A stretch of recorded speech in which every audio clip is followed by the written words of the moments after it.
por así decirlo, repitiéndonos una y otra vez, me agrada mi persona, me agrada mi persona, me agrada mi persona, y llevamos ese concreto reparador hacia la base de nuestra personalidad. Los niños necesitan el amor como las rosas necesitan la lluvia. Los niños que carecen de amor a menudo mueren por escasez de amor.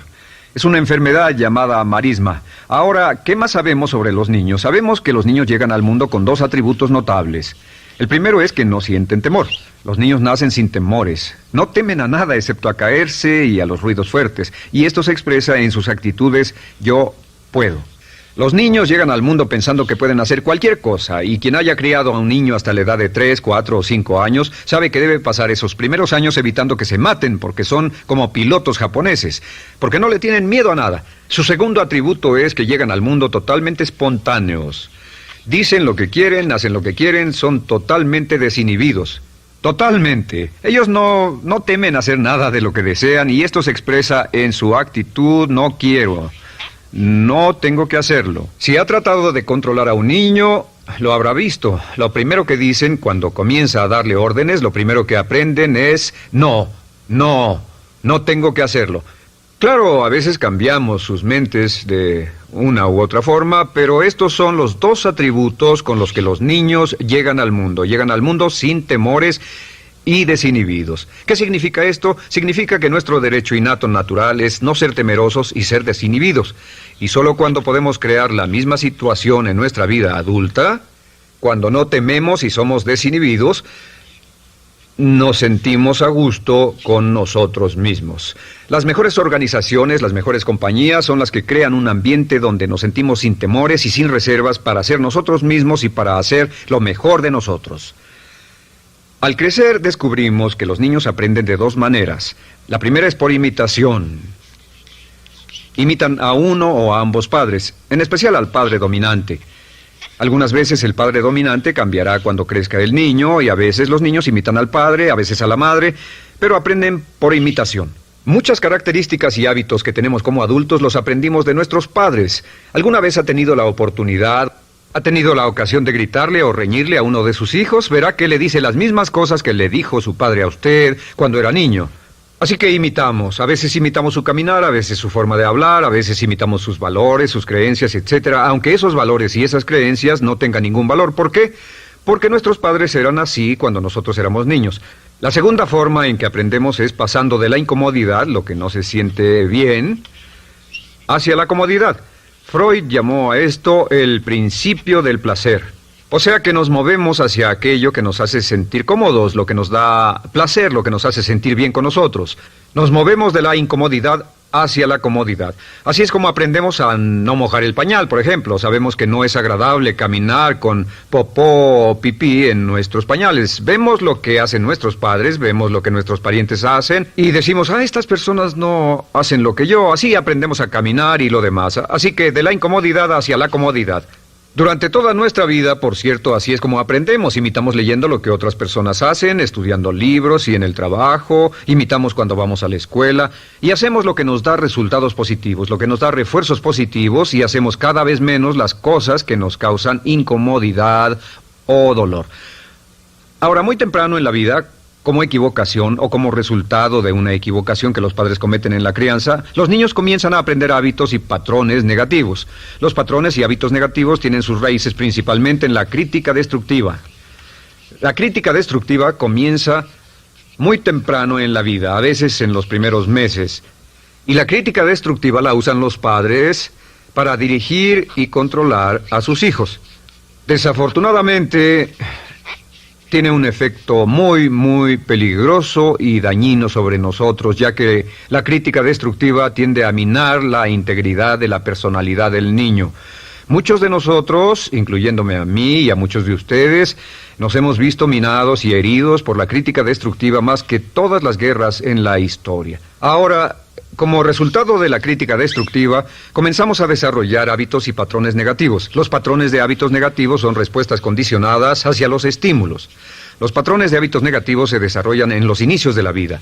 Se desarrollan como resultado de una repetición del temor y el dolor una y otra vez. Se desarrollan como resultado de la crítica destructiva, el castigo físico, etcétera. En los inicios de la vida comenzamos a desarrollar dos manifestaciones que nos persiguen durante toda nuestra vida y más que ninguna otra cosa inhiben nuestro potencial.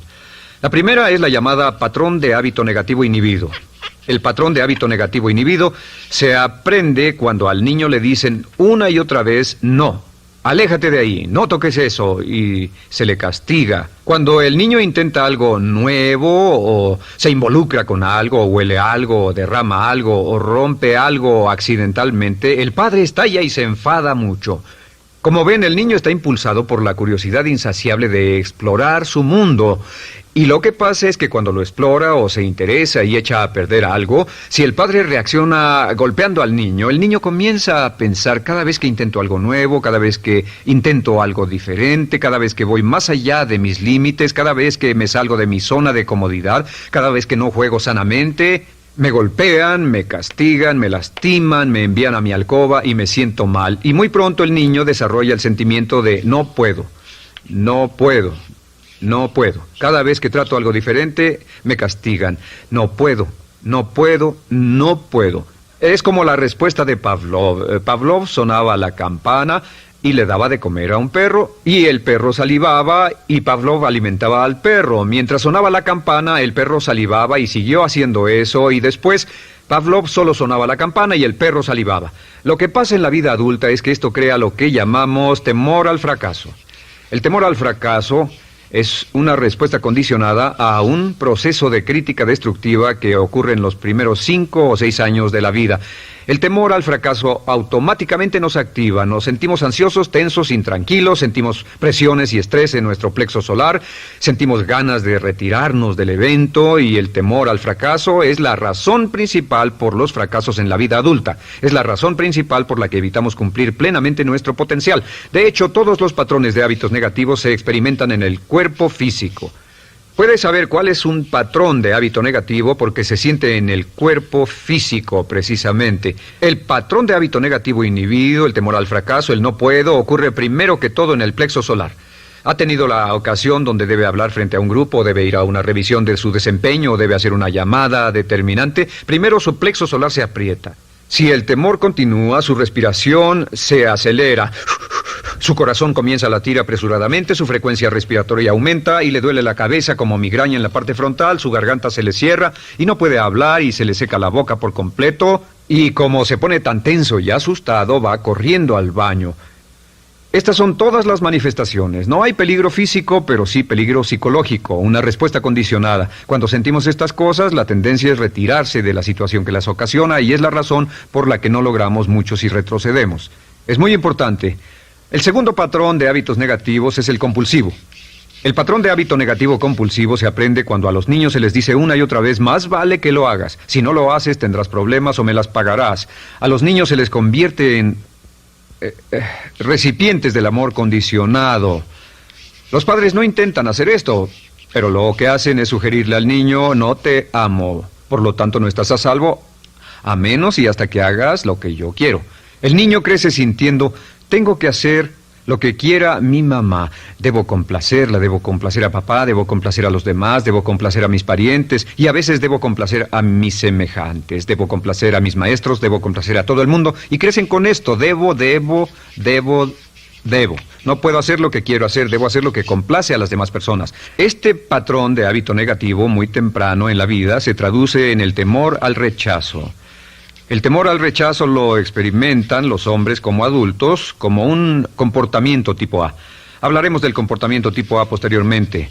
El comportamiento tipo A es una necesidad compulsiva o excesivamente compulsiva de complacer de algún modo a alguien sin normas de comportamiento, prácticamente sin pensarlo. El temor al rechazo nos impulsa, nos hace muy sensibles a las necesidades de los demás. Hacemos cosas que otras personas quieren, no hacemos lo que nosotros queremos. Siempre estamos tratando de complacer a los demás, tenemos preocupaciones o nos importan las opiniones, sentimientos y actitudes de otros hasta el punto donde ocultamos nuestras necesidades. El temor al rechazo se siente en la columna del cuerpo. Se divide el cuerpo a la mitad y se siente hacia abajo en la mitad posterior del cuerpo. El primer lugar donde comienza a sentirse el temor al rechazo es generalmente en los hombros y el cuello. Nos sentimos entumidos, duros, tensos. Cuando tenemos mucho que hacer sentiremos un estrés tremendo en la columna. Los músculos se estiran en la parte posterior. A veces se manifestará como flebitis y venas varicosas y a menudo nos darán dolores de